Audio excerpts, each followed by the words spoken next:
everyone, welcome back to the Rasa Masterclass. In this episode, we will continue the topic of the Rasa X server deployment. In episode 9 of the Rasa Masterclass, you learned how you can deploy Rasa X on a server using Docker Compose. In this episode, we will cover how you can achieve the same in a cluster environment. Let's get started.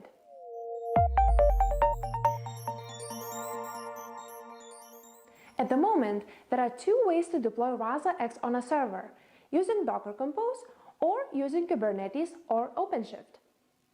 While deploying Rasa X on a server using Docker Compose is a good, viable option, especially if you're just getting started with Rasa X, deploying with Kubernetes or OpenShift is the best option if you need a scalable architecture. Over time, container orchestration systems like Kubernetes have become the standard for deploying software in a way that is scalable, repeatable, and reliable. Rasa supports Rasa X deployment on OpenShift and Kubernetes. In this episode, we will cover the second option, but the instructions for the deployment on OpenShift are exactly the same and can be replicated. Kubernetes is an open source system for deploying, managing, and scaling containerized applications. How is it different from the previously covered Docker Compose? Instead of running on a single machine, Kubernetes runs on a cluster of multiple machines. This ensures that if one machine crashes, an entire application doesn't stop running.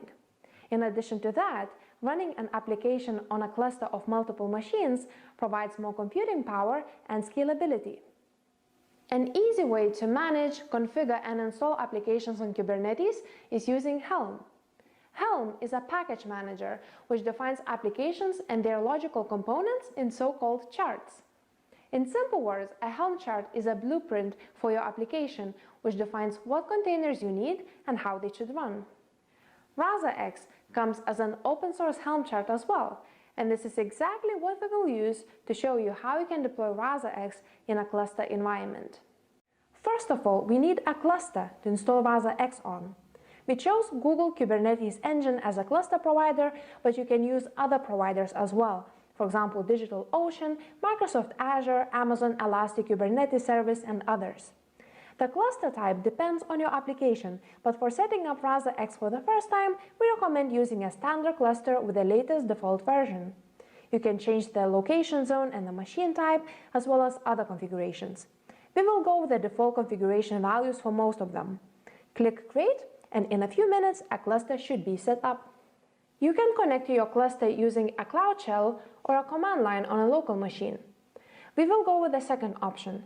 To access the cluster via command line on a local machine, we have to configure kubectl, a command line tool which allows developers to run commands against Kubernetes clusters.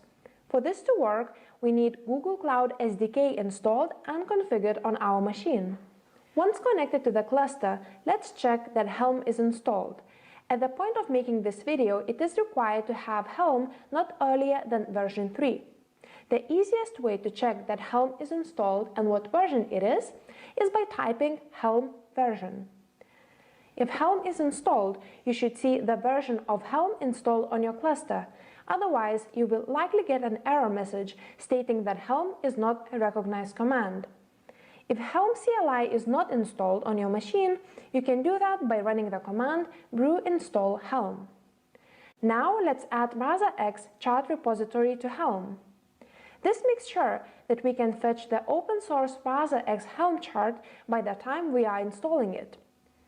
Finally, let's make sure that kubectl is connected to our cluster. Here we check that the IP address of the Kubernetes master is the same as the one we see in the cluster configuration on Google Kubernetes Engine. There is a long list of things you can configure when installing Rasa X with Helm. For example, you may want to configure database credentials or adapt a chart to your own environment. You can see a full list of values you can configure by running the following command. The configuration is optional, and you can go with the default values for most of these details. We will cover the ones that we recommend configuring and leave you the option to work with the rest if your development environment requires that. All configurations should be listed inside the override file with a .yaml extension. The file should be called values.yaml, and you can store it in your preferred directory. By default, Helm charts have hard-coded credentials, but you can alter them to make sure that your files are secure. You can set the initial Rasa username and password as follows. When deploying an application, errors are pretty normal. When it happens, you will most likely look for logs to inspect the issues. You can get more information by enabling logs for all Rasa X pods. This can be achieved by enabling debug mode using the following configuration. If your assistant runs some custom actions, you will need to create an image for your custom action server and specify it here. The easiest option is to host your custom action server image on a Docker hub. Here is how it works.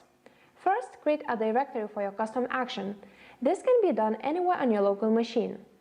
Inside this directory, create a file called actions.py, and inside that file, paste the custom action code. If your custom actions use any external libraries that go beyond Rasa SDK, you should create the requirements.txt file and list those dependencies there. In our case, the Medicare Locator Assistant's custom actions use requests library, so let's list it inside the requirements.txt file. Finally, to build a Docker image, we need a Docker file. A Docker file contains all the commands which can be called to assemble the image. Let's create one step by step. First, we need to define the base image. Custom actions in Rasa are based on Rasa SDK, so this is the image we will use here. Next, we can set the user group to be used when running the image. If your custom action contains any external libraries, you may need to set the user group to root. Now we can specify the working directory, which we will set to app. Let's copy the necessary files to this directory. In our case, it's requirements.txt and actions.py files.